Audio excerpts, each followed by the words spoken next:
Esta no es nuestra casa, hijo. Esta es mi casa, comprada antes de tu matrimonio. Ya no vives más aquí. Tus cosas están en el pasillo. Las palabras salieron de mi boca con una frialdad que ni yo misma reconocí. Iván se quedó paralizado frente a mí, con los ojos tan abiertos que parecía que iba a desmayarse. Pero yo no podía detenerme ahora. No después de todo. Su voz salió quebrada, casi un susurro desesperado. Pero ¿y mi esposa? Ella vendió el apartamento y ya está con las maletas en el taxi, viniendo a vivir con nosotros. Sentí algo frío recorrer mi espalda. No era miedo. No era duda. Era la confirmación de que todo lo que había sospechado era verdad. Me acerqué un paso hacia él, sostuve su mirada y dije con una calma que helaba: que le diga al taxi que dé la vuelta. Para ella, tengo una noticia aún peor. Vi cómo el color desaparecía de su rostro. Vi cómo sus manos comenzaban a temblar. Y supe que este era el momento en que todo lo que habían planeado a mis espaldas se derrumbaba. Pero déjenme contarles cómo llegué hasta aquí. Porque esta historia no comenzó hoy. Comenzó mucho antes, cuando dejé de ser la dueña de mi propia vida sin darme cuenta. Había algo en el aire esa mañana, 3 días antes, que no podía identificar. No era un olor, no era un sonido. Era una sensación. Como cuando sabes que alguien movió tus cosas, pero no puedes probar nada. Me quedé parada en la puerta de mi propia sala, mirando el sofá que había comprado hace 15 años, y sentí que ya no era mío. No en el sentido legal, claro. Yo tenía los papeles. Yo pagué cada dólar de esta casa. Pero había algo en el ambiente, una vibración extraña, como si las paredes mismas hubieran olvidado quién era su dueña. Caminé despacio hacia la cocina y noté que las tazas estaban en un lugar diferente. Otra vez. Nadie me preguntó. Nadie me avisó. Simplemente amanecí y mi casa era un poco menos mía. Abrí la alacena donde siempre guardaba el café y encontré cajas de té que nunca compré. Té de hierbas. Té verde. Té de manzanilla. Yo no tomo té. Cerré la puerta con cuidado, sin hacer ruido, porque había aprendido que cualquier reacción mía era vista como exageración. Me serví agua en una taza que al menos todavía reconocía y me senté en la mesa del comedor. Esa mesa también la compré yo. Con el dinero de mi trabajo. Antes de que Iván siquiera conociera a Vanessa. Soy Graciela. Tengo 64 años y trabajé cada uno de ellos. Desde los 18, cuando salí de la casa de mis padres con una maleta y una determinación que nunca se me quitó. Trabajé en oficinas, en comercios, en empleos que no me gustaban pero que pagaban las cuentas. Ahorré durante años, década tras década, guardando cada peso que podía mientras otros gastaban en vacaciones y caprichos. Compré esta casa a los 47 años. Sola. Sin ayuda de nadie. Fue el día más orgulloso de mi vida. Recuerdo haber firmado los papeles en la notaría y sentir que finalmente tenía algo que nadie podía quitarme. Un lugar que era completamente mío. Pinté las paredes yo misma. Elegí cada mueble con cuidado. Planté las flores del jardín. Esta casa no es solo un inmueble. Es la prueba de que pude. De que a pesar de todo, a pesar de haber criado a Iván sola después de que su padre nos dejara, pude construir algo. Nunca pedí lástima. Nunca esperé que nadie me rescatara. Y no iba a empezar ahora. Iván se casó con Vanessa hace 3 años. Yo estaba feliz por él. De verdad lo estaba. Ella parecía una mujer educada, con trabajo estable, con sus propias cosas. Tenía un apartamento en el centro de la ciudad. No necesitaba nada de nadie. O eso creí. La boda fue sencilla, como ellos querían. Yo no me metí en nada. No soy de esas madres que opinan sobre el vestido o el menú. Respeté cada decisión que tomaron. 2 meses después de la boda, Iván me llamó. Necesitaban quedarse conmigo un tiempo. Vanessa había tenido problemas en su trabajo y estaban ajustando gastos. Sería temporal. Quizá 2 o 3 meses. Yo dije que sí. Claro que dije que sí. Es mi hijo. ¿Qué madre diría que no? Les preparé el cuarto de huéspedes. Puse sábanas limpias. Vacié 2 cajones del armario para que tuvieran donde guardar su ropa. Temporal, me repetí. Solo temporal. Eso fue hace 2 años y medio. Al principio todo estaba bien. Vanessa era amable.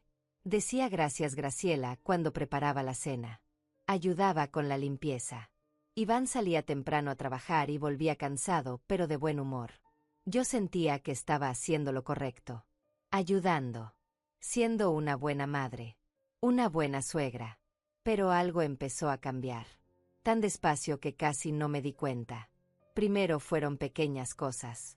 Vanessa comenzó a sugerir que cambiáramos los cojines de la sala porque estos ya están muy viejos. Yo le dije que me gustaban así. Ella sonrió y no insistió. 2 semanas después, llegué del supermercado y había cojines nuevos. Color beige. Yo nunca compré cojines beige. Cuando pregunté, Vanessa dijo que había encontrado una oferta increíble y que la casa necesitaba renovarse un poco. Iván asintió como si fuera lo más normal del mundo. Yo no dije nada. Pensé que estaba siendo ridícula. Son solo cojines. Luego fue la cortina del baño. Después, las toallas. Más tarde, las plantas del jardín. Un día llegué y había un mueble nuevo en el pasillo. Lo necesitábamos para guardar nuestras cosas, dijo Vanessa. Nuestras cosas. En mi pasillo. Empecé a notar que cuando hablaba de la casa, Vanessa decía nuestra casa. No tu casa o la casa de Graciela. Nuestra. Como si fuera de los 3.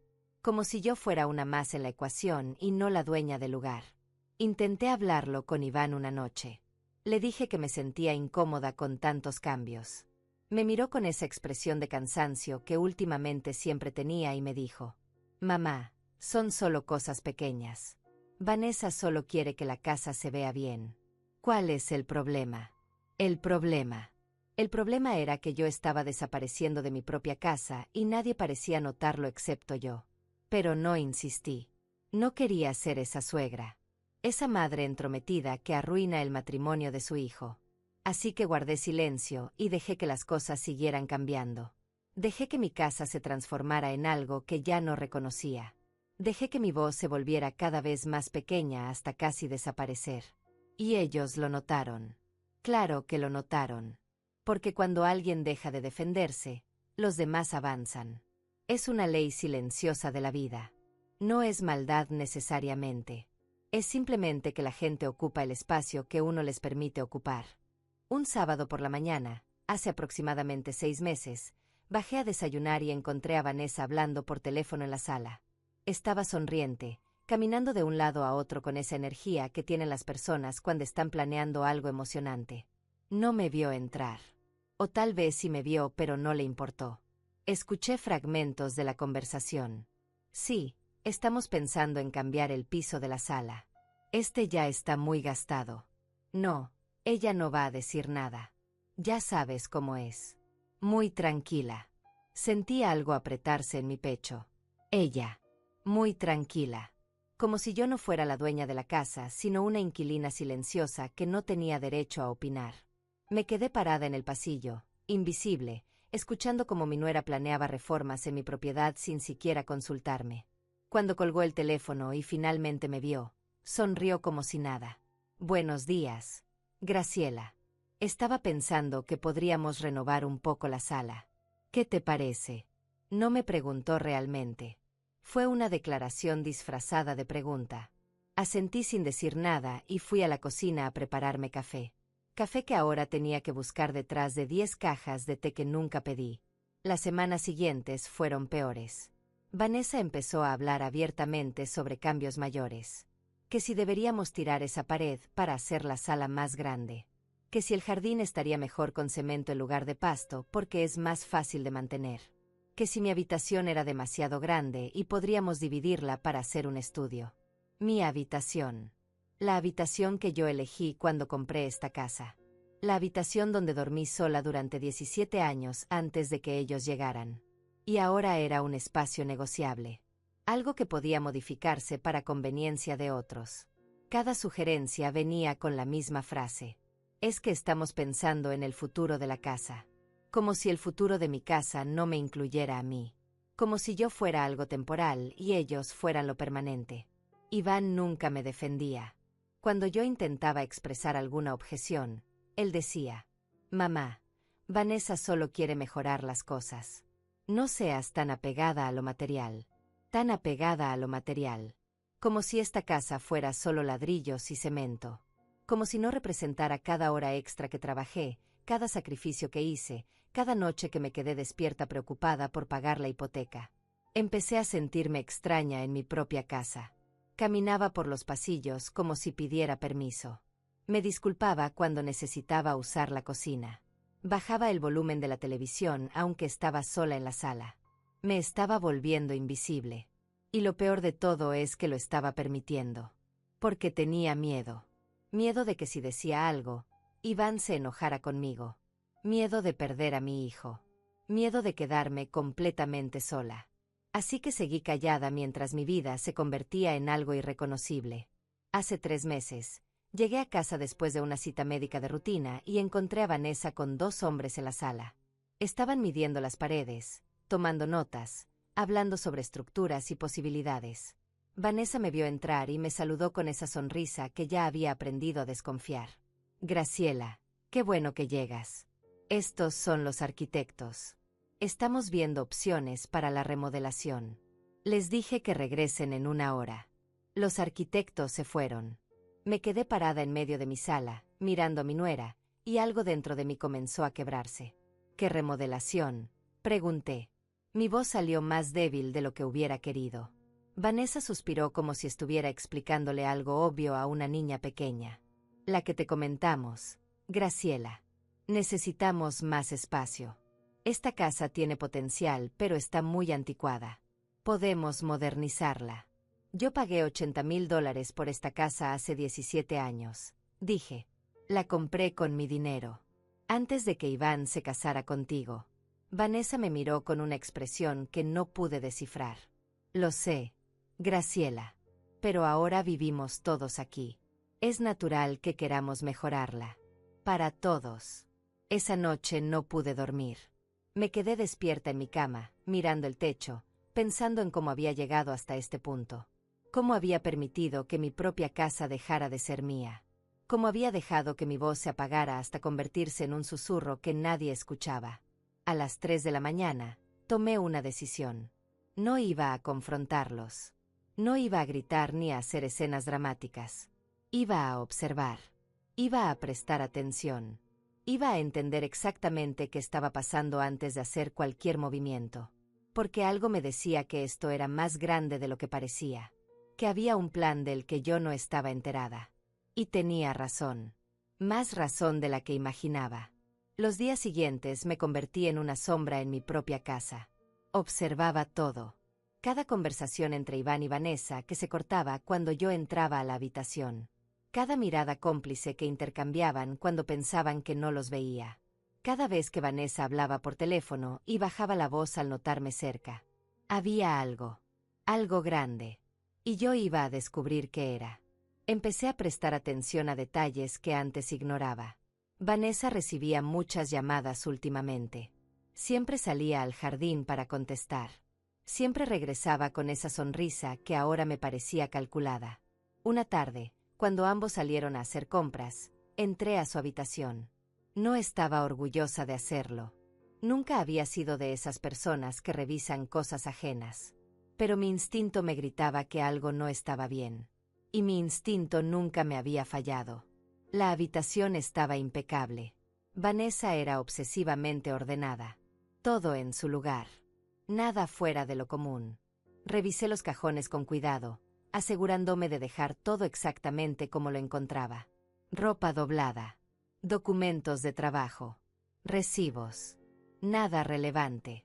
Estaba por rendirme cuando vi una carpeta delgada en el estante superior del closet, casi escondida detrás de unas cajas de zapatos. La bajé con cuidado. Era una carpeta color café, sin etiquetas. La abrí y sentí que el suelo desaparecía bajo mis pies. Dentro había documentos. Muchos documentos. Pero uno en particular captó mi atención de inmediato. Era un avalúo.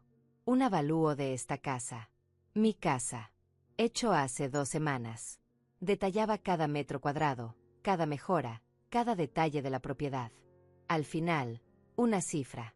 $320,000. El valor actual de mercado de mi casa. Mis manos comenzaron a temblar. ¿Por qué Vanessa tenía un avalúo de mi casa? ¿Por qué lo había hecho sin decirme nada? Seguí revisando. Había más papeles. Impresiones de páginas web sobre leyes de propiedad.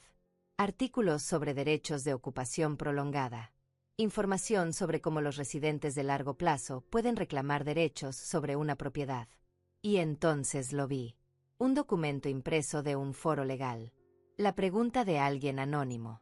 Si vivo en una casa por más de 2 años, ¿puedo reclamar derechos sobre ella aunque no esté a mi nombre? Las respuestas variaban, pero una estaba marcada con resaltador amarillo. En algunos casos, si puedes demostrar que contribuiste a mejoras de la propiedad y que el dueño permitió tu residencia permanente, puedes tener base para un reclamo legal. Sentí náuseas. Cerré la carpeta, la devolví exactamente a su lugar y salí de la habitación. Caminé hacia la cocina en piloto automático. Me serví un vaso de agua que no pude beber. Me senté en la mesa del comedor y traté de procesar lo que acababa de descubrir. Vanessa estaba investigando cómo reclamar derechos sobre mi casa. Estaba planeando algo. Y lo peor de todo es que lo estaba haciendo con la ayuda silenciosa de mi propio hijo. Porque Iván tenía que saberlo. No había forma de que no lo supiera. Pensé en todos los cambios que habían hecho. Los cojines, las cortinas, el mueble del pasillo, los planes de remodelación.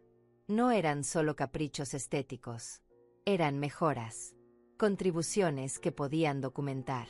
Evidencia de que habían invertido en la propiedad. Evidencia que podrían usar en mi contra. Esa noche, cuando Iván y Vanessa regresaron, actué con normalidad. Sonreí. Pregunté por sus compras. Preparé la cena como siempre. Pero por dentro, algo había cambiado. Ya no era la Graciela ingenua que creía estar ayudando a su hijo. Era alguien que finalmente había abierto los ojos. Y ahora que los había abierto, iba a ver todo. Al día siguiente, mientras Vanessa estaba en el trabajo e Iván había salido temprano, hice algo que debía hacer hace meses. Llamé a Alonso. Alonso era mi abogado desde que compré la casa. Un hombre serio, profesional, de esos que no pierden tiempo en charlas innecesarias. Le expliqué la situación. Le conté sobre los 2 años y medio de convivencia. Sobre los cambios en la casa. Sobre el avalúo que encontré. Sobre los documentos de investigación legal. Hubo un silencio largo al otro lado de la línea. Graciela, me dijo finalmente, necesito que vengas a mi oficina hoy mismo. Esto es más serio de lo que imaginas. Llegué a su oficina esa misma tarde. Alonso me recibió con expresión grave. Me hizo sentarme y extendió varios documentos sobre su escritorio. Graciela, comenzó, si lo que me cuentas es cierto, tu nuera podría estar construyendo un caso para reclamar derechos sobre tu propiedad. No sería la primera vez que veo algo así. Residencia prolongada, contribuciones documentadas a mejoras del inmueble, y si además puede demostrar que tú permitiste todo esto sin oposición formal, tiene elementos para al menos complicarte la vida legalmente. Sentí que me faltaba el aire. Pero la casa está a mi nombre, dije. Yo tengo las escrituras. Alonso asintió. Sí, y eso es lo que te protege. Pero un proceso legal puede durar años. Pueden congelar la propiedad. Pueden hacer que sea imposible venderla o modificarla. Pueden convertir tu vida en un infierno administrativo. Y aunque al final ganes, habrás perdido tiempo, dinero y tranquilidad. Me quedé mirando los documentos sin verlos realmente. ¿Y qué puedo hacer?, pregunté. Mi voz sonó pequeña incluso para mí misma. Alonso se reclinó en su silla. Primero, necesito que me traigas toda la documentación que tengas. Escrituras originales, comprobantes de pago de servicios, todo lo que demuestre que tú eres la única dueña y la única que ha sostenido económicamente esa propiedad. Segundo, necesitamos actuar rápido. Si ella ya tiene un avalúo hecho, significa que está más avanzada en su plan de lo que pensamos. Y tercero, Graciela, necesito que entiendas algo muy importante. Esta no es una situación que se resuelve con conversaciones familiares. Aquí estamos hablando de tu patrimonio. De 17 años de tu trabajo. No puedes permitir que la culpa o el amor maternal nublen tu juicio. Asentí lentamente. Tenía razón. Esto ya no era sobre ser buena madre o buena suegra. Era sobreproteger lo que era mío, lo que había construido sola, lo que nadie tenía derecho a quitarme. Alonso me entregó una lista de documentos que debía reunir. También me dio un consejo que no olvidaré nunca. No les digas nada todavía. Actúa normal. Deja que crean que todo sigue igual. Mientras tanto, nosotros preparamos tu defensa. Porque Graciela, si ellos están jugando, tú también tienes que jugar. Pero tienes que jugar mejor. Salí de esa oficina con una claridad que no había sentido en meses. Por primera vez en mucho tiempo, no me sentía víctima. Me sentía alguien que iba a pelear. Alguien que iba a recuperar el control de su vida. Los siguientes días fueron extraños. Seguía con mi rutina normal. Preparaba comidas. Limpiaba. Sonreía cuando era necesario. Pero por dentro, estaba en guerra. Reuní todos los documentos que Alonso me pidió. Las escrituras de la casa que firmé hace 17 años. Los recibos de impuestos prediales a mi nombre. Los comprobantes de pago de servicios. Todo. Cada papel que demostraba que esta casa era mía y solo mía. Los guardé en una caja que escondí en mi closet. Y seguí observando. Seguí prestando atención a cada movimiento de Vanessa. A cada conversación cortada. A cada mirada cómplice con Iván. Una semana después de mi visita a Alonso, algo sucedió que confirmó todas mis sospechas. Era viernes por la noche. Vanessa había salido con unas amigas. Iván estaba en la sala viendo televisión. Yo estaba en mi habitación cuando escuché que su teléfono sonaba. No contestó. Sonó de nuevo. Y de nuevo. Escuché sus pasos subiendo las escaleras hacia su habitación. Y entonces, a través de las paredes que de repente parecían de papel, escuché su voz. No, no le hemos dicho nada todavía. Silencio. Sí, ya tenemos el avalúo. Más silencio.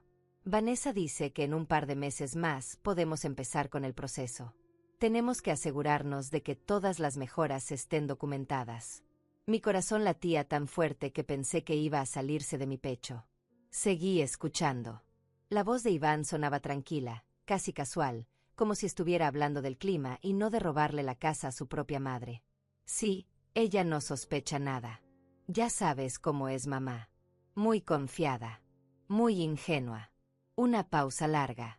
No, no me siento mal. Es lo mejor para todos.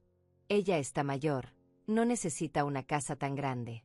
Con lo que saquemos de la venta, ella puede comprarse un departamento pequeño y nosotros finalmente tendremos nuestro propio lugar. Otra pausa. Vanessa lo tiene todo calculado.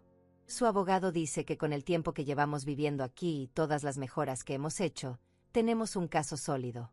Cerré los ojos. Respiré profundo. No iba a llorar.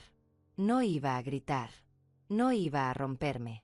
Porque en ese momento entendí algo fundamental. Mi hijo, el niño que crié sola, el hombre al que di todo, estaba planeando quitarme mi casa. Y lo peor de todo es que lo había planeado desde el principio. La llamada de ayuda hace 2 años y medio. Los problemas económicos de Vanessa. Todo había sido mentira. Todo había sido una estrategia para entrar a mi casa y quedársela. Esperé hasta que Iván terminó la llamada y bajó de nuevo a la sala. Me quedé sentada en mi cama, en la oscuridad, procesando. Ya no había duda. Ya no había espacio para pensar que estaba exagerando o siendo paranoica. Tenía la confirmación directa de la boca de mi propio hijo. Estaban planeando robarme. Y lo estaban haciendo con una frialdad que me hizo entender que nunca los conocí realmente. O tal vez sí los conocí y simplemente no quise verlo. Esa noche no dormí. Me quedé despierta haciendo cálculos mentales. Pensando en cada movimiento. En cada paso que debía dar. Ya no era momento de sentimientos. Era momento de estrategia. Y si ellos iban a jugar sucio, yo iba a jugar más inteligente. Al día siguiente, sábado por la mañana, actué con una normalidad que me sorprendió a mí misma. Preparé el desayuno. Café para Iván, té para Vanessa. Sonreí cuando bajaron. Les pregunté qué planes tenían para el día. Vanessa me dijo que iba a salir a ver opciones de pisos para la remodelación. Iván mencionó que tenía que trabajar en unos reportes. Perfecto, dije. Yo voy a visitar a una amiga. No estaré en casa hasta la noche. Vi cómo intercambiaban una mirada rápida. Una mirada de alivio. Como si mi ausencia les diera espacio para seguir planeando mi destrucción. Salí de la casa a las 10 de la mañana. Me subí a mi auto y manejé directamente a la oficina de Alonso. Él me estaba esperando. Graciela, me dijo apenas entré, tengo noticias. Y no son buenas. Mi estómago se apretó. ¿Qué pasa?, pregunté. Alonso abrió una carpeta sobre su escritorio. Hice algunas investigaciones. Tu nuera tiene un abogado especializado en disputas de propiedad. Y según mis contactos, ya empezaron a preparar documentación. Sentí que el mundo se inclinaba. ¿Qué tipo de documentación?, pregunté. Alonso suspiró. Están recopilando facturas de las mejoras que han hecho en tu casa. Recibos de compras. Fotografías de antes y después. Están construyendo un portafolio que demuestre su inversión en la propiedad. También están preparando declaraciones de testigos. Probablemente amigos o familiares que puedan decir que tú les permitiste vivir ahí de forma permanente, que los considerabas copropietarios de facto. Es un caso manipulado, pero es un caso. Y en las cortes, cuando hay grises legales, estas cosas pueden complicarse mucho. Me quedé en silencio por un momento. Procesando. Calculando. Finalmente pregunté lo único que importaba. ¿Qué puedo hacer para protegerme? Alonso se inclinó hacia adelante. Primero, necesitamos documentar que tú eres la única dueña y que nunca hubo acuerdo de copropiedad. Eso ya lo tenemos con tus escrituras y pagos. Segundo, necesitamos cortar su argumento de residencia permanente. Y la única forma de hacer eso es desalojarlos legalmente. Antes de que puedan presentar su caso. Desalojar a mi hijo. Las palabras sonaban imposibles. Monstruosas. Pero Alonso continuó. Graciela, sé que es difícil. Pero estamos hablando de tu patrimonio. De tu futuro. Ellos no van a detenerse por sentimientos. Ya lo demostraron. Si tú no actúas ahora, dentro de 6 meses estarás en medio de una batalla legal que va a drenar tus ahorros y tu salud. Tenía razón. Lo sabía. Pero aún así, la idea de echar a Iván de mi casa me partía por dentro. Alonso debe haber visto mi expresión porque agregó algo más. Hay otra cosa que descubrí. Tu nuera vendió su apartamento. O mejor dicho, está en proceso de venderlo. Encontré la publicación en una página de bienes raíces. ¿Cuándo?, pregunté con voz débil. Hace 3 semanas puso el anuncio. Ya tiene 2 ofertas serias. Calculo que en menos de un mes cierra la venta. Y cuando eso pase, Graciela, ella va a llegar a tu casa con las maletas y va a decir que ya no tiene dónde vivir. Que vendió todo para estar con tu hijo. Y vas a quedar como la villana si intentas echarla. Ahí estaba. La jugada final. Vanessa estaba quemando sus puentes para obligarme a aceptarla permanentemente en mi casa. Y cuando estuviera adentro, sin alternativa, sería casi imposible sacarla sin parecer cruel. Sin quedar como la suegra malvada que dejó a la esposa de su hijo en la calle. Era brillante. Retorcido y manipulador, pero brillante. Alonso sacó unos documentos. Ya preparé el aviso de desalojo. Está completamente legal. Les das 30 días para desocupar la propiedad. Es tiempo suficiente para que encuentren dónde vivir, pero no tanto como para que puedan sabotearte. El documento estaba ahí, frente a mí, esperando mi firma. Mi mano temblaba. Alonso puso su mano sobre la mía. Graciela, sé que duele. Sé que sientes que estás traicionando a tu hijo. Pero tu hijo te traicionó primero. Y lo hizo con premeditación. Con frialdad. Con un plan diseñado para dejarte sin nada. Esto no es venganza. Esto es supervivencia. Tomé la pluma. La sostuve sobre el papel. Pensé en todos los años que trabajé para comprar esta casa. En todas las noches que me quedé despierta pagando cuentas. En todos los sacrificios que hice para darle a Iván una buena vida. Y pensé en cómo él estaba dispuesto a quitármelo todo sin un segundo de remordimiento. Firmé. Mi nombre quedó plasmado en el documento con una firmeza que no sabía que tenía. Bien, dijo Alonso guardando los papeles. Ahora viene la parte difícil. Tienes que entregarles este aviso personalmente. Y tienes que estar preparada para su reacción. Van a enojarse. Van a acusarte. Van a intentar manipularte emocionalmente. Tienes que mantenerte firme. Asentí. Estoy lista, dije. Y por primera vez en meses, lo creí de verdad. Regresé a casa esa tarde con el documento en mi bolso. Sentía como si llevara una bomba. Iván y Vanessa estaban en la sala, viendo algo en la televisión. Se veían relajados, felices, ignorantes de que su plan estaba por explotar en sus caras. Me uní a ellos por un momento. Nos quedamos los tres viendo la pantalla en silencio. Y yo pensaba en cómo en menos de 24 horas, esta escena de falsa paz familiar iba a desintegrarse para siempre. Esa noche, mientras cenábamos, Vanessa mencionó casualmente que había visto unos pisos hermosos para la remodelación. Iván agregó que deberíamos empezar pronto, antes de que subieran más de precio. Los escuché hablar sobre los cambios que harían a mi casa como si ya fuera de ellos. Como si yo ya no existiera en la ecuación. Y algo dentro de mí se endureció por completo. Ya no sentía tristeza. Ya no sentía culpa. Solo sentía una determinación fría y absoluta. Al día siguiente, domingo por la mañana, les pedí que se sentaran. Tenemos que hablar, dije. Mi tono debe haber sido diferente porque ambos me miraron con cierta sorpresa. Se sentaron en el sofá. Yo me quedé de pie. Saqué el documento de mi bolso y lo puse sobre la mesa de centro. ¿Qué es esto?, preguntó Iván. Es un aviso de desalojo, respondí con voz firme. Tienen 30 días para encontrar otro lugar donde vivir. El silencio que siguió fue ensordecedor. Vanessa fue la primera en reaccionar. Tomó el documento, lo leyó rápidamente y su expresión pasó de sorpresa a furia. «Estás bromeando», dijo. «Tiene que ser una broma». «No estoy bromeando», respondí. «Esta es mi casa. La compré yo. La pago yo. Y ustedes van a marcharse». Iván se puso de pie. Su cara estaba roja. «Mamá, ¿qué te pasa? No puedes hacer esto. Somos tu familia». «Claro que puedo», dije mirándolo directo a los ojos. «Y voy a hacerlo». Vanessa se levantó también.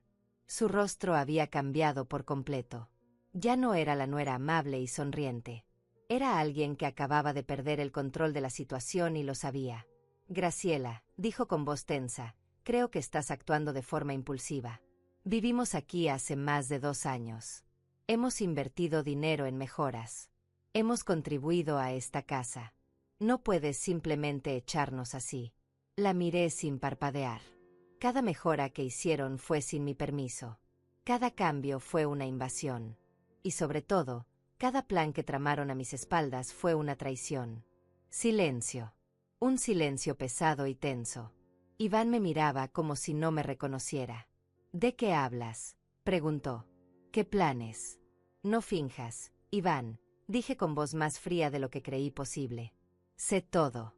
Sé del avalúo. Sé de las consultas legales. Sé que Vanessa está vendiendo su apartamento. Y sé que planean reclamar derechos sobre mi casa». Vi cómo el color desaparecía de sus rostros. Cómo intercambiaban una mirada de pánico. Y en ese momento supe que había ganado la primera batalla. Iván intentó recuperarse. «Mamá, estás malinterpretando todo. Solo queríamos saber el valor de la casa para el futuro. Para cuando tú». Se detuvo. No terminó la frase, pero yo la completé por él. «Para cuando yo muera», dije. «Para cuando yo ya no esté y ustedes puedan quedarse con todo». «¿Eso es lo que ibas a decir?». «No», protestó débilmente. «Es que pensamos que algún día esta casa sería nuestra y...». «Esta casa nunca será suya», lo interrumpí. «Esta casa es mía. La compré antes de que tú te casaras. Antes de que Vanessa existiera en nuestras vidas. Y va a seguir siendo mía hasta el día que yo decida lo contrario». Vanessa dio un paso hacia adelante. Su voz ahora tenía un tono amenazante. «Vamos a pelear esto legalmente, Graciela. Tenemos derechos. Vivimos aquí. Contribuimos. No puedes tratarnos como intrusos». «Adelante», respondí con una calma que me sorprendió. «Peleen. Mi abogado los está esperando. Y créanme, Él tiene muchas ganas de demostrar ante un juez cómo planearon defraudar a una mujer de 64 años que solo quiso ayudar a su hijo. La palabra defraudar cayó como una bomba. Iván se dejó caer en el sofá. Mamá, susurró, no puedes pensar que... ¿Qué? Iván. Que me estaban robando. Porque eso es exactamente lo que estaban haciendo. La única diferencia es que yo me di cuenta a tiempo. Vanessa seguía de pie, temblando de rabia. Nos vas a dejar en la calle, dijo. Eso es lo que vas a hacer. Dejar en la calle a tu hijo y a su esposa. No los estoy dejando en la calle, respondí. Les estoy dando 30 días. Un mes completo para que encuentren dónde vivir. Más de lo que muchos reciben. Y francamente, más de lo que se merecen después de lo que intentaron hacerme. Iván levantó la vista. Sus ojos estaban rojos. Yo nunca quise lastimarte, mamá. Solo pensamos que... No termines esa frase, lo detuve. Porque no hay forma de terminarla sin admitir que planearon todo esto. Que la llamada hace 2 años pidiendo ayuda temporal fue mentira. Que todo fue una estrategia para entrar a mi casa y apropiársela. Vanessa cambió de táctica. Su voz se volvió suave, casi suplicante. Graciela, entiendo que estés molesta. Pero piénsalo bien. Somos familia. Podemos resolver esto conversando. No necesitamos abogados ni documentos. Podemos llegar a un acuerdo. Ya llegué a un acuerdo, dije. Y está en ese papel. 30 días. Vanessa apretó los puños. Sabes que vendí mi apartamento, ¿verdad? Sabes que ya no tengo dónde ir. Lo sé, respondí. Y me pregunto por qué tomarías una decisión tan drástica sin siquiera consultarme. Sin asegurarte de que realmente podías quedarte aquí permanentemente. Fue un movimiento muy arriesgado, Vanessa. A menos que creyeras que yo no tenía opción. Que ya no podía negarme. Ella no respondió. Su silencio fue toda la confirmación que necesitaba. Iván se puso de pie nuevamente. Intentó acercarse a mí, pero yo di un paso atrás. No, le dije. No voy a dejar que me manipulen emocionalmente. Ya lo decidí. Van a irse. Y si intentan pelear esto legalmente, van a perder. Y van a perder mucho más que esta casa. ¿Qué quieres decir con eso?, preguntó Vanessa con desconfianza. Quiero decir que mi abogado tiene documentación de todo. De cada peso que yo pagué sola. De cada servicio a mi nombre. De cada decisión que tomaron sin consultarme. Y también tiene la grabación de tu investigación sobre cómo reclamar derechos sobre propiedades ajenas. Mentía. No tenía ninguna grabación. Pero necesitaba que creyeran que sí. Necesitaba que entendieran que yo estaba 3 pasos adelante. Vanessa palideció. Eso es invasión de privacidad, dijo débilmente. No cuando estás viviendo en mi casa y conspirando para robármela, respondí. Iván se dejó caer nuevamente en el sofá. Cubría su cara con las manos. No puedo creer que hayamos llegado a esto, murmuró. Yo tampoco, dije. Pero aquí estamos. Y tienen 30 días. No uno más.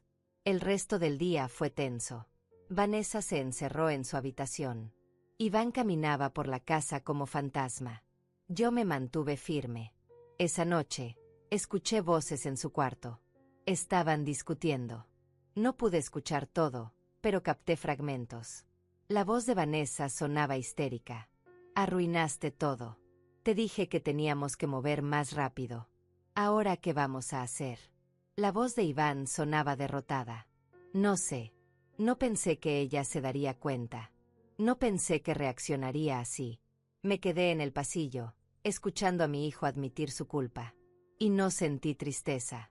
Solo sentí validación. Había tomado la decisión correcta. Al día siguiente, lunes, ambos se fueron temprano. Vanessa al trabajo. Iván a quién sabe dónde. Me quedé sola en la casa. En mi casa.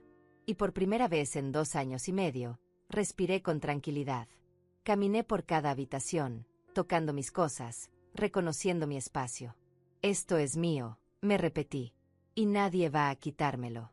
Los siguientes días fueron extraños.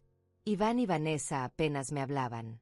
Llegaban, se encerraban en su cuarto, salían. La casa estaba llena de un silencio hostil. Pero yo no me dejé afectar. Seguía mi rutina. Cocinaba para mí sola. Veía televisión en paz.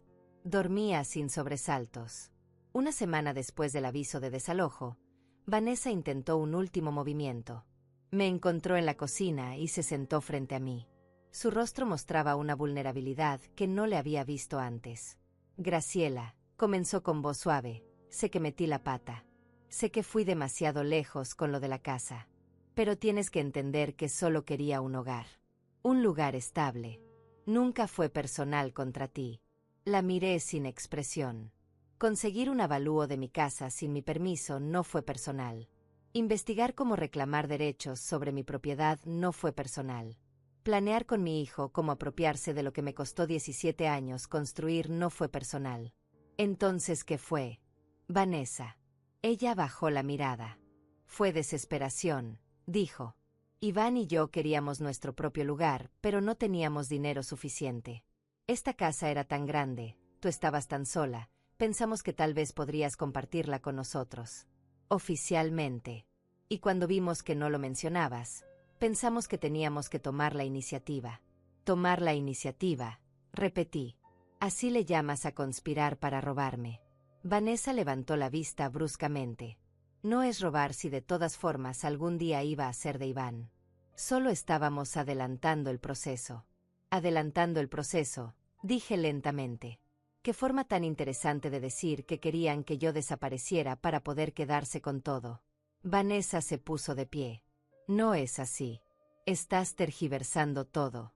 Solo queríamos seguridad. Un futuro. Ya tienen un futuro, respondí. Uno que empieza en 23 días cuando salgan de mi casa. Esa conversación fue la última que tuvimos. A partir de ahí, Vanessa dejó de intentar. Se enfocó en empacar. En buscar departamentos. En planear su salida. Iván, por otro lado, hizo un último intento. Una noche, 3 semanas después del aviso, tocó a la puerta de mi habitación. ¿Puedo pasar?, preguntó. Su voz sonaba cansada. Derrotada. Le dije que sí. Se sentó en la silla junto a mi cama. Yo me quedé donde estaba, manteniendo distancia. Mamá, comenzó, sé que no hay forma de arreglar esto. Sé que perdí tu confianza. Pero necesito que sepas que te quiero. Que nunca quise lastimarte realmente. Lo miré a los ojos de mi hijo. Y vi a un extraño. Si me quisieras, Iván, no habrías planeado robarme. Si me quisieras, habrías defendido mi casa en lugar de conspirar contra mí. Si me quisieras, no estaríamos aquí. Él asintió lentamente. Las lágrimas corrían por su rostro. Lo siento, susurró. De verdad lo siento. Yo también, respondí. Porque siento haber perdido al hijo que creía tener. Se fue de mi habitación sin decir nada más. Y yo me quedé sentada en la oscuridad, sintiendo el peso de todo lo que había perdido. No solo estaba echando a mi hijo de mi casa. Estaba perdiendo la ilusión de que alguna vez fuimos una familia real. Esa noche lloré. Lloré por primera vez desde que todo esto comenzó. No lloré por culpa o arrepentimiento. Lloré por el duelo de una relación que nunca fue lo que yo creí. Lloré por la madre que fui y por el hijo que resultó ser diferente de lo que imaginé. Pero cuando terminé de llorar, me sequé las lágrimas y seguí adelante. Porque aunque doliera, sabía que estaba haciendo lo correcto. Proteger lo mío no me hacía mala persona. Me hacía alguien que finalmente había aprendido a valorarse. Faltaban 5 días para que se cumpliera el plazo cuando las cosas tomaron un giro inesperado. Era jueves por la tarde. Yo estaba regando las plantas del jardín cuando escuché voces alteradas adentro. Entré y encontré a Iván y Vanessa en medio de una discusión feroz. Ella tenía el teléfono en la mano y lágrimas de rabia en los ojos. El comprador se echó para atrás. Gritaba. Dice que encontró problemas con la inspección del apartamento y ya no quiere comprarlo. ¿Qué vamos a hacer ahora, Iván? ¿Qué vamos a hacer? Iván se pasaba las manos por el cabello, desesperado. No sé. Podemos buscar otro comprador. Publicarlo de nuevo. No hay tiempo, respondió Vanessa. Nos tenemos que ir en 5 días. 5 días, Iván. Y ahora no tengo apartamento para vender ni dinero para rentar algo decente. Los observé desde el marco de la puerta.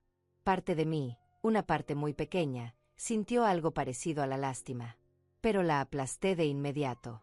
Esto no era mi problema. Esto era la consecuencia de sus propias acciones. Vanessa me vio parada ahí. Su expresión pasó de la desesperación a algo más oscuro. «Esto te hace feliz, ¿verdad?», dijo con voz llena de veneno. «Vernos sufrir. Vernos sin opciones. No me hace feliz», respondí con calma. «Pero tampoco es mi responsabilidad resolver los problemas que ustedes mismos crearon. Vendiste tu apartamento sin consultarme porque creíste que ya tenías asegurada mi casa. Fue una apuesta. Y la perdiste. Eres una vieja cruel», escupió. Iván la tomó del brazo. «Vanessa, no». Pero ella se soltó bruscamente. «¿No qué? Iván. Es la verdad. Tu madre nos está dejando en la calle por orgullo. Por rencor. Cuando lo único que quisimos fue tener un hogar». Los miré a ambos. «Lo que quisieron fue robarme», dije. «Hay una diferencia.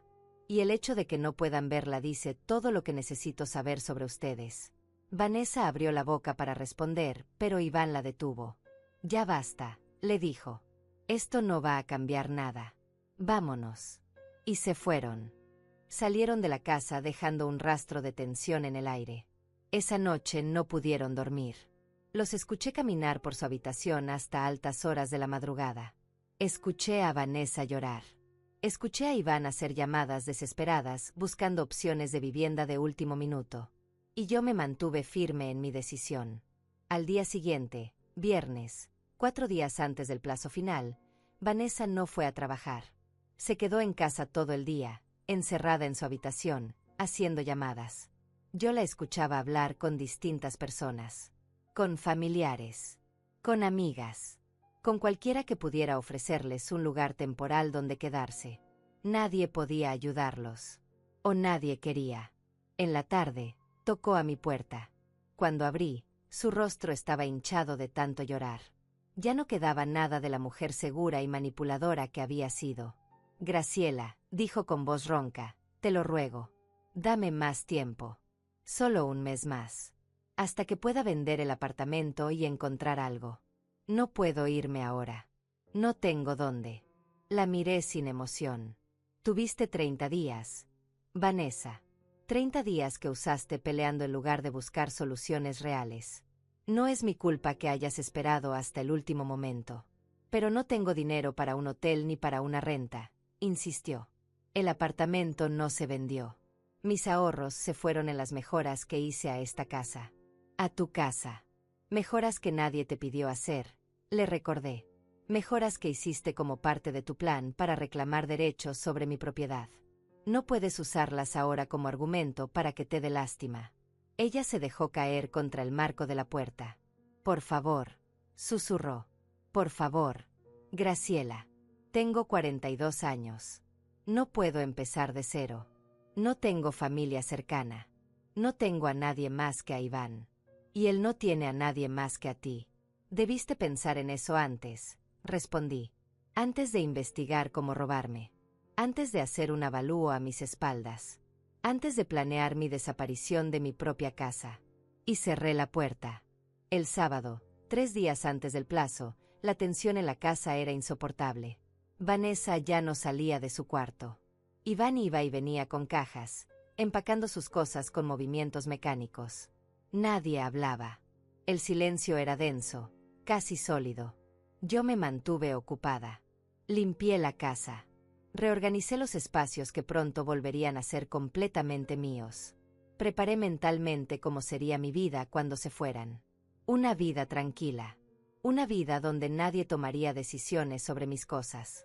Donde nadie me haría sentir extraña en mi propio hogar. El domingo, 2 días antes del plazo, Iván hizo un último intento. Me encontró en la sala y se sentó frente a mí. Su rostro mostraba una derrota total. «Mamá», comenzó, «sé que ya no hay marcha atrás. Sé que nos vamos a ir. Pero te pido algo. Dame una semana más. Solo una semana. para que Vanessa pueda cerrar la venta del apartamento y tengamos con qué empezar en otro lugar. Lo miré fijamente. Una semana se convierte en 2. 2 en 4. Y antes de darme cuenta, estaríamos de vuelta en el mismo lugar. La respuesta es no. Iván. No. Interrumpió. Ya lo sé. Solo quería intentarlo. Hubo una pausa larga. Luego agregó algo que no esperaba. Nunca te voy a perdonar por esto. Tú eres mi madre.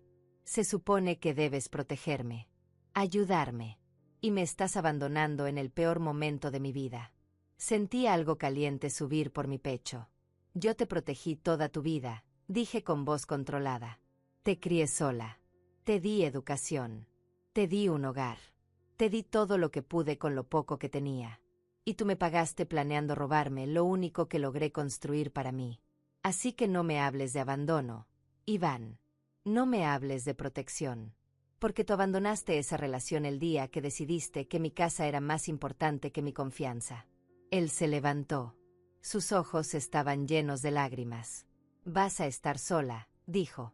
Vas a vivir en esta casa enorme, completamente sola, y te vas a arrepentir. Prefiero estar sola que traicionada, respondí. Se fue sin decir más. Y yo me quedé sentada en mi sala, sintiendo el peso de sus palabras. Vas a estar sola. Tal vez tenía razón. Tal vez viviría sola el resto de mis días. Pero al menos viviría en paz. Sin miedo. Sin tener que vigilar cada movimiento. Sin sentir que me estaban robando en cámara lenta. El lunes llegó. Último día del plazo. La casa estaba llena de cajas, maletas, bolsas. Iván y Vanessa habían empacado toda su vida en mi casa y ahora tenían que sacarla. Encontraron un hotel barato donde quedarse temporalmente mientras resolvían su situación. No era ideal, pero era lo que había. Durante todo el día, subieron y bajaron cargando cosas. Yo me quedé en mi habitación. No quería verlos. No quería hacer esto más difícil de lo que ya era. Pero alrededor de las 5 de la tarde, cuando creí que ya se habían ido, escuché el timbre. Bajé y encontré a Vanessa en la puerta. Sola. Pensé que ya te habías ido, le dije. Me voy, respondió. Iván está cargando las últimas cosas en el auto. Solo vine a decirte algo. La miré sin expresión esperando a que continuara. Vas a pagar por esto, dijo con voz helada. No sé cómo ni cuándo, pero vas a pagar por dejarnos en la calle. Ya pagué, respondí. Pagué criando a un hijo que resultó ser capaz de traicionarme. Pagué confiando en una nuera que solo me veía como un obstáculo. Ya pagué suficiente. Vanessa. Ella apretó los puños. Algún día vas a necesitar ayuda.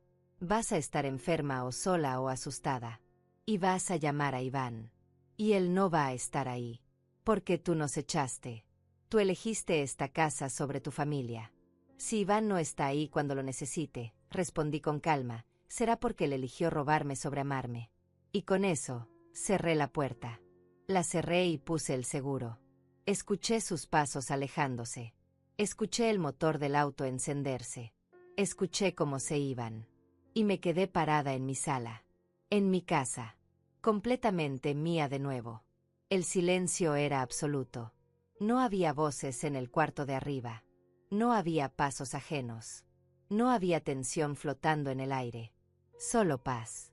Caminé lentamente por cada habitación. Toqué las paredes. Abrí las cortinas. Dejé que la luz entrara. Esto es mío, me dije en voz alta. Esto es mío y nadie me lo va a quitar nunca más. Me senté en mi sofá.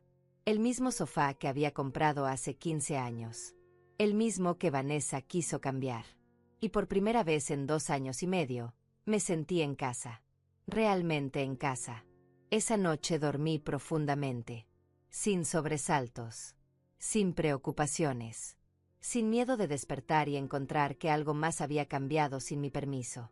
Dormí como no había dormido en años. Y cuando desperté a la mañana siguiente, el martes, mi casa seguía en silencio. Pero era un silencio diferente. No era el silencio tenso de la batalla. Era el silencio tranquilo de la victoria.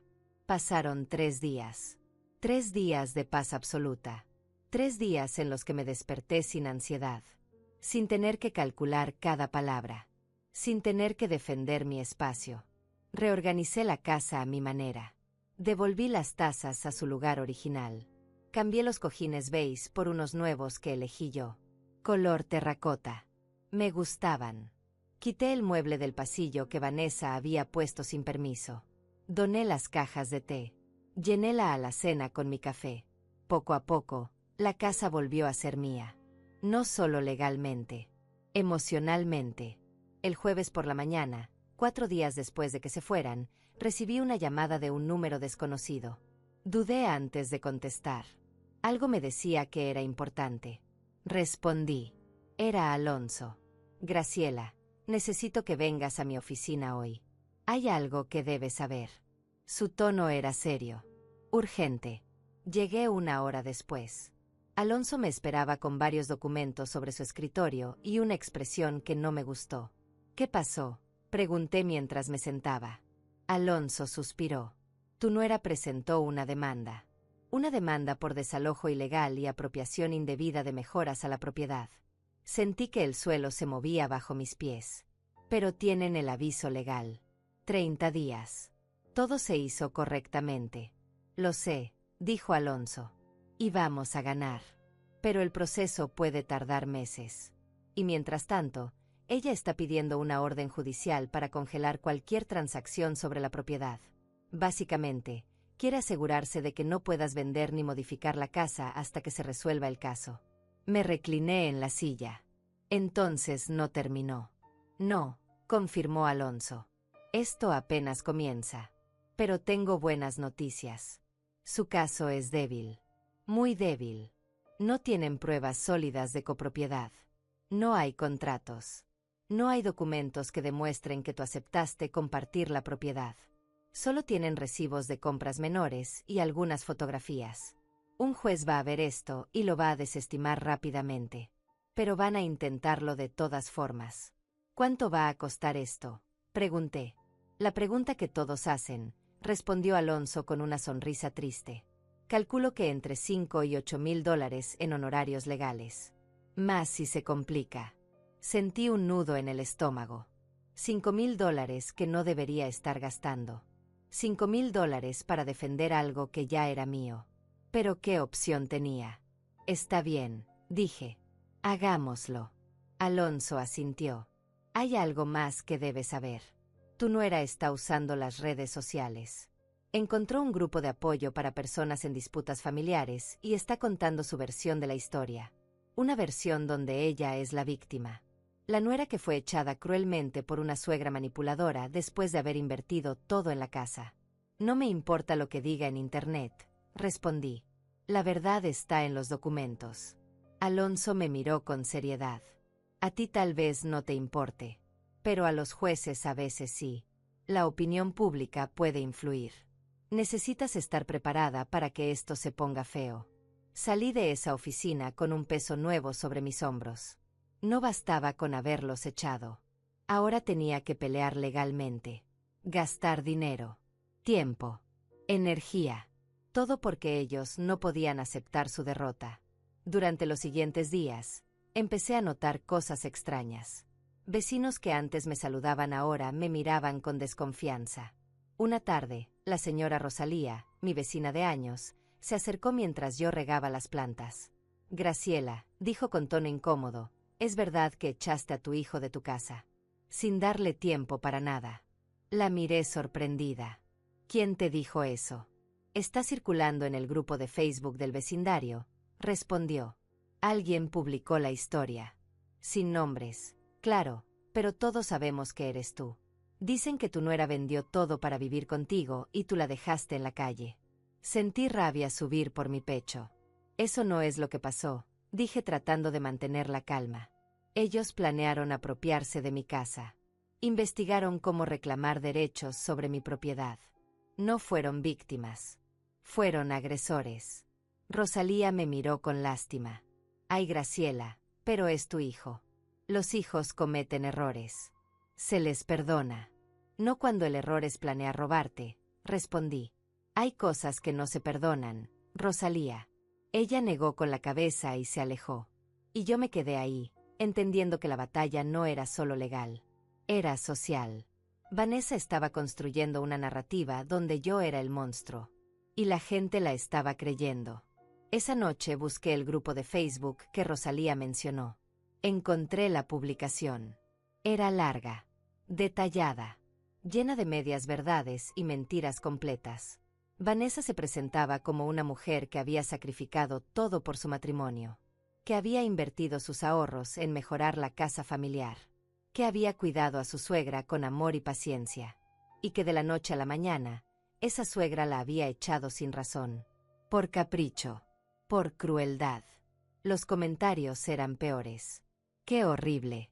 ¿Cómo puede una madre hacer eso? Los viejos a veces se vuelven egoístas. Pobrecita la muchacha. Debería demandar. Leí cada comentario sintiendo como mi reputación se destruía frente a mis ojos. Quise responder. Quise contar la verdad. Pero Alonso me había advertido. No alimentes el drama público. Eso solo lo hace peor. Deja que hable. Los hechos hablarán por sí mismos en la corte. Pero era difícil.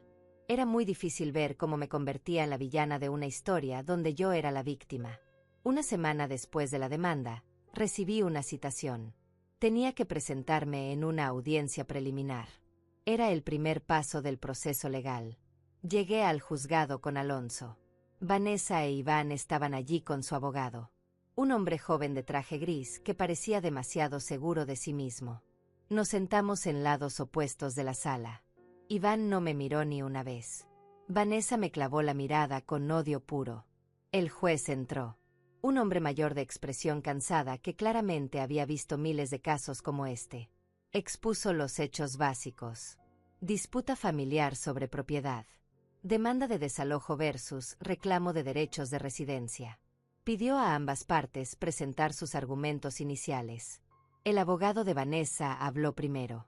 Presentó su caso con dramatismo calculado. Mi clienta vivió en esa propiedad durante 2 años y medio. Contribuyó económicamente a mejoras significativas. Tiene pruebas de gastos superiores a $12,000 en renovaciones y compras para el hogar. Además, vendió su propio apartamento bajo la creencia legítima de que la propiedad era un hogar familiar compartido. El desalojo fue repentino, sin justificación válida, y la dejó en situación de vulnerabilidad extrema. Alonso respondió con calma fría. La propiedad está a nombre de mi clienta desde hace 17 años.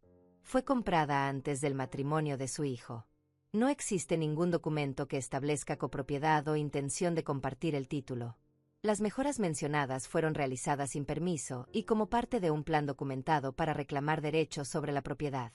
Tenemos evidencia de que los demandantes investigaron activamente cómo apropiarse legalmente de un inmueble ajeno. El desalojo fue legal, con 30 días de aviso, y completamente justificado. El juez escuchó a ambos lados sin expresión. Luego dijo algo que me heló la sangre. Esto va a requerir revisión completa de evidencias. Voy a programar una audiencia formal para dentro de 6 semanas. Mientras tanto, ordeno que la propiedad permanezca sin modificaciones. No se puede vender, rentar o alterar estructuralmente hasta que se resuelva el caso. Sentí pánico. 6 semanas. 6 semanas de mi vida en suspenso. 6 semanas sin poder hacer nada con mi propia casa. Alonso me tocó el brazo suavemente. Es normal, susurró. No te preocupes.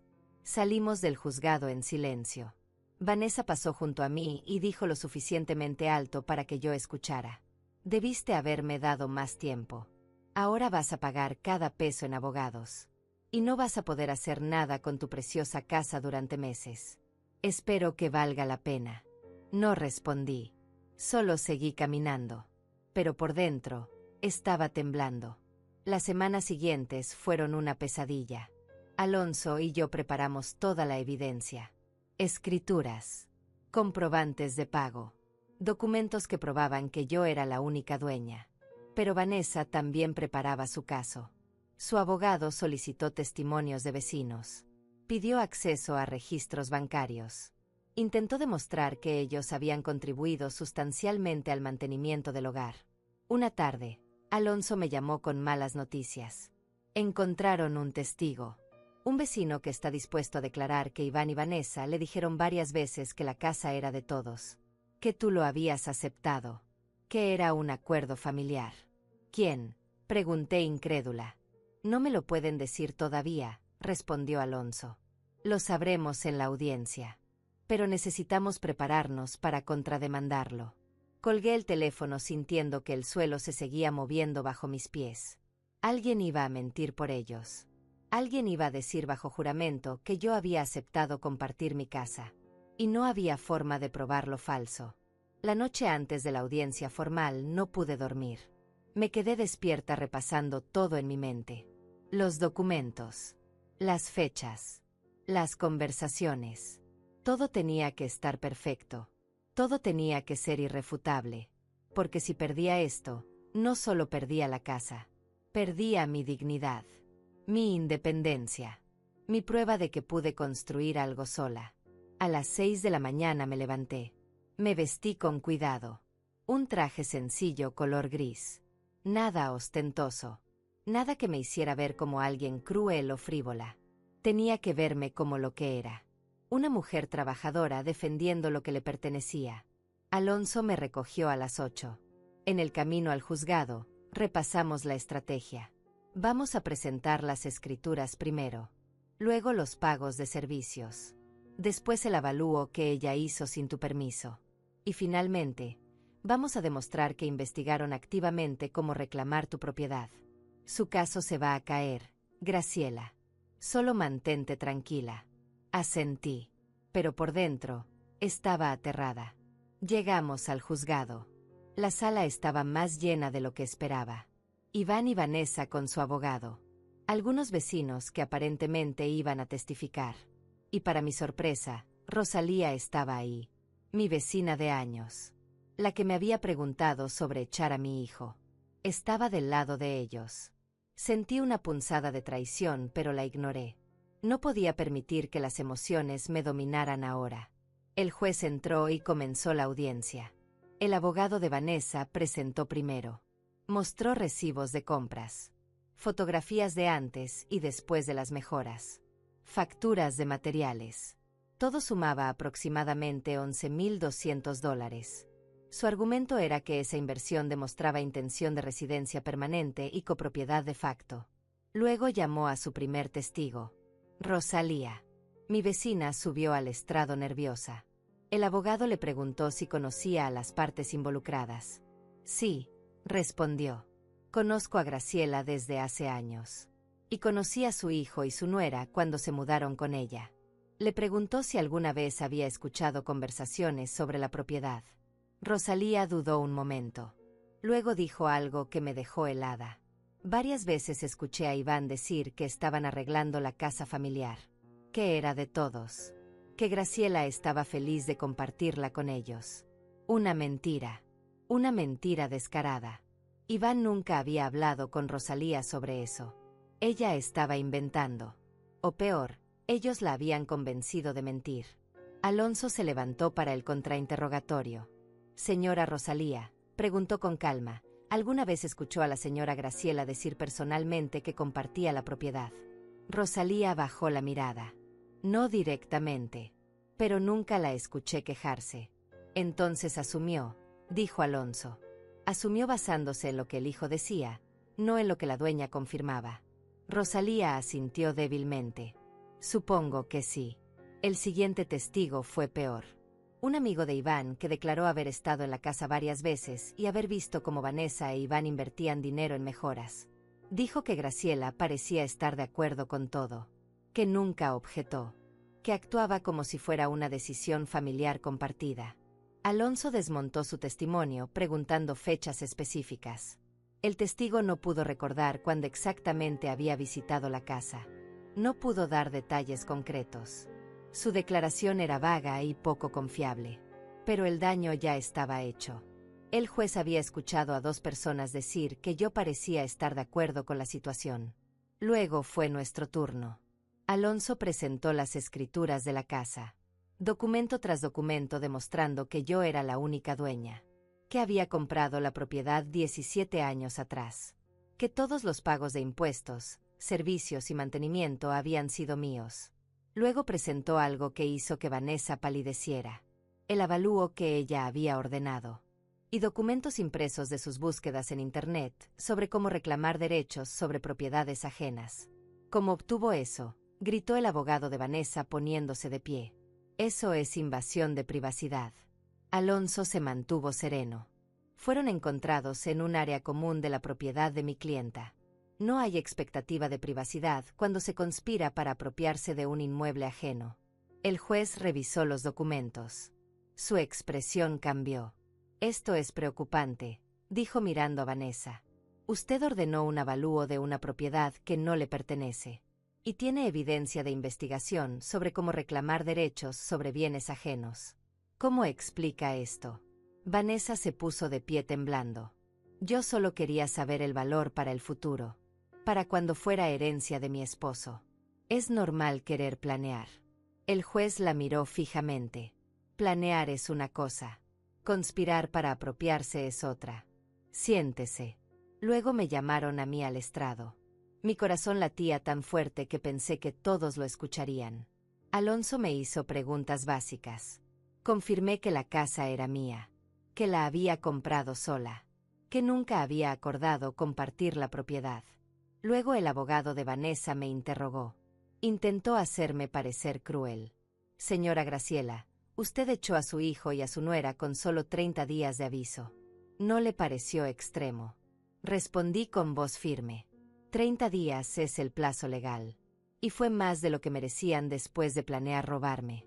Pero son su familia, insistió. No le importa dejarlos sin hogar. Me importa proteger lo que me costó 17 años construir, respondí. Ellos tuvieron 30 días para encontrar alternativas. No es mi responsabilidad resolver los problemas que ellos mismos crearon al intentar apropiarse de mi propiedad. El abogado intentó presionarme más, pero el juez lo detuvo. Ya estableció su punto. Continué. No había más preguntas. Bajé del estrado sintiendo que había dado todo lo que podía. El juez revisó todos los documentos en silencio. La sala estaba tensa. Nadie se movía. Finalmente habló. He revisado toda la evidencia presentada por ambas partes. Y mi conclusión es clara. La propiedad está registrada a nombre de la señora Graciela desde hace 17 años. No existe ningún documento legal que establezca copropiedad o intención de compartir el título. Las mejoras realizadas por los demandantes, aunque documentadas, fueron hechas sin permiso formal y no constituyen base para reclamar derechos de propiedad. Además, la evidencia presentada por la defensa demuestra que hubo investigación activa sobre cómo apropiarse legalmente de un inmueble ajeno. Esto es extremadamente preocupante y sugiere premeditación. Sentí que podía respirar de nuevo. El juez continuó. Por lo tanto, desestimo la demanda. El desalojo fue legal y justificado. La propiedad permanece completamente bajo el control de la señora Graciela. Además, ordeno que los demandantes paguen los costos legales de la defensa por presentar un caso sin fundamento sólido. Caso cerrado. El golpe del mazo resonó en la sala como una explosión. Vanessa comenzó a llorar. Iván tenía la cabeza entre las manos. Su abogado recogía sus documentos rápidamente, claramente molesto. Alonso me tomó del brazo. Ganamos, susurró. Ganaste, Graciela. Salimos de la sala. Afuera, Vanessa me interceptó. Su cara estaba roja de rabia y lágrimas. Espero que estés feliz, gritó. Nos dejaste sin nada. Sin casa. Sin dinero. Y encima tenemos que pagar tus abogados. Espero que puedas dormir por las noches sabiendo lo que nos hiciste. La miré sin emoción. Yo duermo perfectamente, respondí, porque sé que protegí lo que era mío. Ustedes intentaron robarme y perdieron. Esas son las consecuencias. Iván se acercó. Su expresión era de derrota total. Nunca te voy a perdonar esto, mamá, dijo con voz quebrada. Nunca. Lo miré a los ojos de mi hijo. Y sentí nada. Yo tampoco te voy a perdonar lo que intentaste hacerme, respondí. Así que supongo que estamos iguales. Se alejaron. Los vi irse y no sentí tristeza. No sentí culpa. Solo sentí alivio. Alonso me llevó de vuelta a casa. En el camino me explicó que los costos legales que Vanessa e Iván tendrían que pagar eran aproximadamente $6,000. Más de lo que habían ganado con sus mejoras. Están en peor situación de la que empezaron, dijo Alonso. Y todo por avaricia. Asentí en silencio. Cuando llegué a mi casa, entré y cerré la puerta detrás de mí. El silencio era absoluto. Caminé por cada habitación tocando las paredes.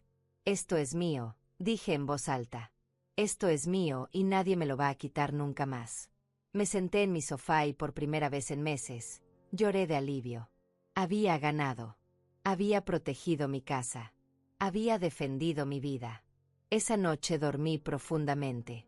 Y cuando desperté, el sol entraba por las ventanas iluminando mi casa. Mi casa. Completamente mía. Y supe que aunque había perdido a mi hijo en el proceso, había ganado algo más importante. Me había ganado a mí misma. Mi dignidad. Mi fuerza. Mi derecho a no ser víctima nunca más. Pasaron 2 meses desde la audiencia. 2 meses de silencio absoluto. Ni una llamada de Iván. Ni un mensaje. Nada. Era como si hubiera muerto para él. Y tal vez era mejor así.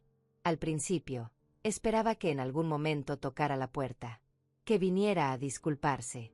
A reconocer su error. Pero eso nunca pasó. Y con el tiempo, dejé de esperarlo. La casa volvió a ser completamente mía. No solo legalmente. Emocionalmente también. Cambié las cerraduras por si acaso. Pinté las paredes del cuarto que había sido de ellos. Un color verde suave que siempre me había gustado.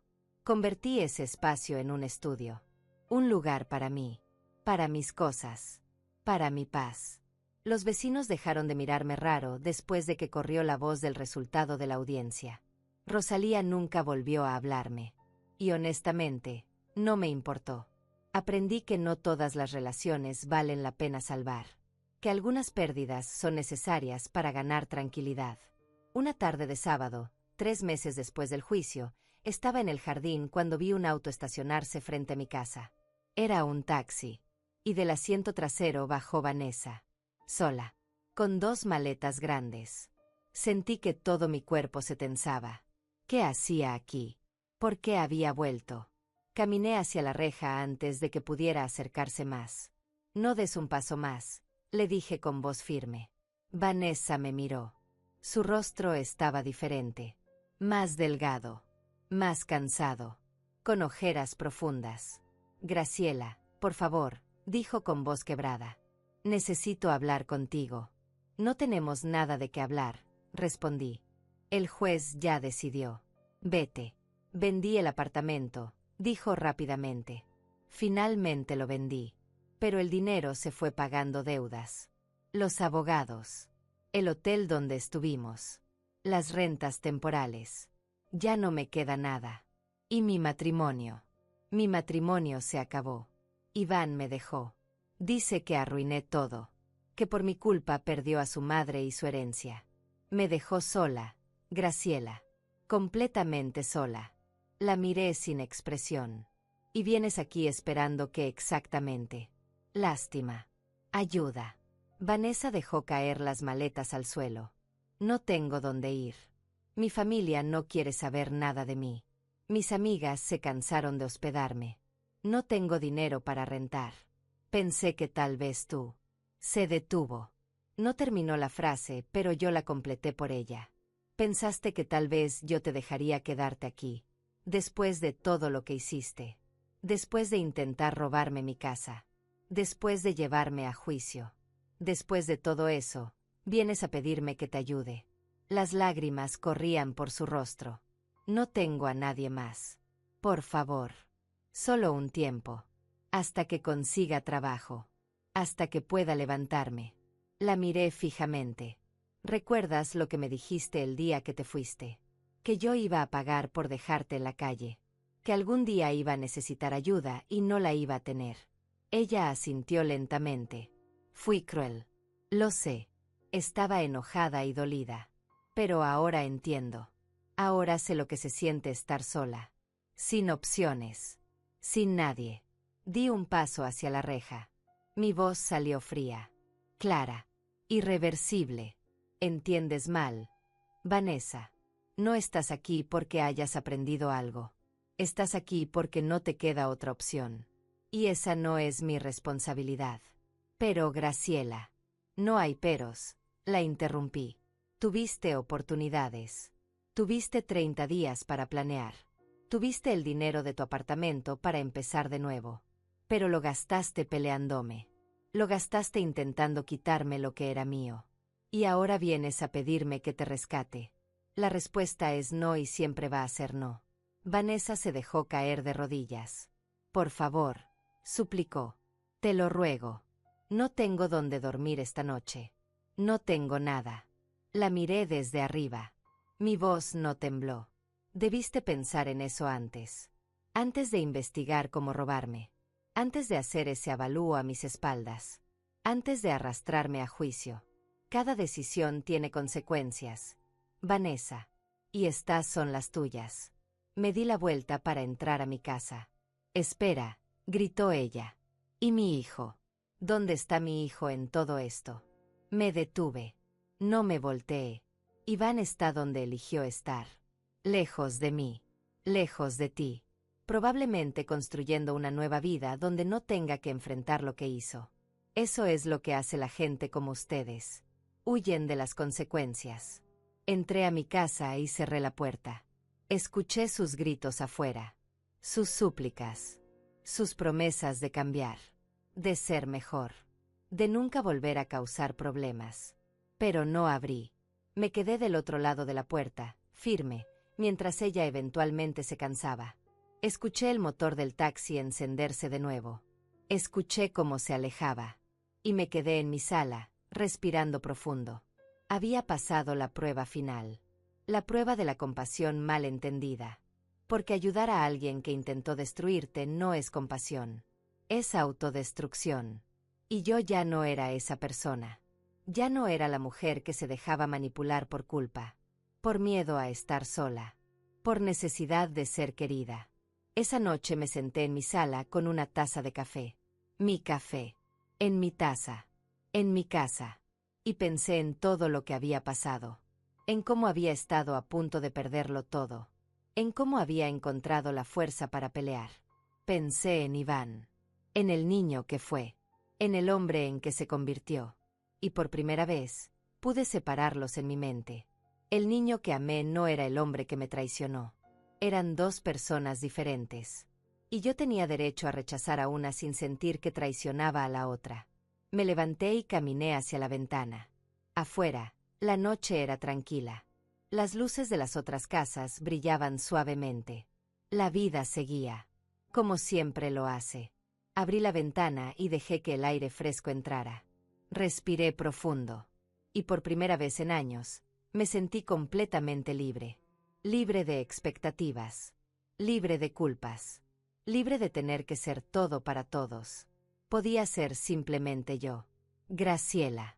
Una mujer de 64 años que trabajó toda su vida. Que construyó algo con sus propias manos. Que defendió lo que era suyo. Y que aprendió que estar sola no es lo mismo que estar vacía. Los meses siguientes fueron los más tranquilos de mi vida. Me levanté cada mañana sin ansiedad. Desayuné en paz. Trabajé en mi jardín. Leí libros que había postergado durante años. Tomé una clase de pintura en el centro comunitario. Hice amigas nuevas. Mujeres de mi edad que también habían vivido batallas silenciosas. Que entendían lo que significaba defenderse. Una de ellas, Carolina, se convirtió en mi mejor amiga. Nos veíamos cada semana para tomar café y hablar de todo y nada. Ella había pasado por un divorcio difícil años atrás. Entendía la soledad, pero también la paz que viene después de cortar con lo tóxico. Un día me dijo algo que nunca olvidaré. La soledad elegida es un regalo. La compañía forzada es una prisión. Tú elegiste el regalo. Y tenía razón. Había elegido. Había elegido mi dignidad sobre la aprobación. Mi paz sobre la familia disfuncional. Mi casa sobre las relaciones rotas. Y no me arrepentía. 6 meses después de la audiencia, recibí una carta. Era de Iván. La sostuve en mis manos durante varios minutos antes de abrirla. Parte de mí no quería leerla. Parte de mí tenía miedo de lo que pudiera decir. Pero finalmente la abrí. Era corta. Mamá, comenzaba. No sé si leerás esto. No sé si todavía piensas en mí. Pero necesito decirte que lo siento. Siento haber planeado quitarte tu casa. Siento haber traicionado tu confianza. Siento haber elegido a Vanessa sobre ti. Perdí todo. Perdí la casa. Perdí mi matrimonio. Y peor que todo, te perdí a ti. No espero que me perdones. No espero que me llames o que quieras verme. Solo necesitaba que supieras que entiendo lo que hice. Y que vivo con eso todos los días. Espero que seas feliz. Que tu casa te dé la paz que mereces. Y que algún día, si es posible, podamos hablar. Aunque sea una vez. Tu hijo. Iván. Leí la carta 2 veces. Luego la guardé en un cajón. No respondí. No llamé. Porque aunque apreciaba las disculpas, sabía que algunas cosas no se reparan con palabras. Algunas fracturas son permanentes. Y estaba en paz con eso. No necesitaba el perdón de Iván para seguir adelante. No necesitaba su arrepentimiento para validar mis decisiones. Había hecho lo correcto. Y eso era suficiente. Esa noche, me senté en mi sala como había hecho tantas veces antes. Pero esta vez no había tensión. No había miedo. No había nada más que una mujer en su casa. En paz. En control. En su propio espacio. Miré alrededor y sonreí. Esta es mi casa, dije en voz alta. Esta no es nuestra casa, hijo. Esta es mi casa. Comprada antes de tu matrimonio. Comprada con mi trabajo. Comprada con mi sacrificio. Y nadie me la va a quitar nunca más. Cerré los ojos y respiré profundo. Y supe que había ganado. No solo la batalla legal. Había ganado mi vida de vuelta. Y eso valía más que cualquier relación rota. Valía más que cualquier culpa. Valía todo.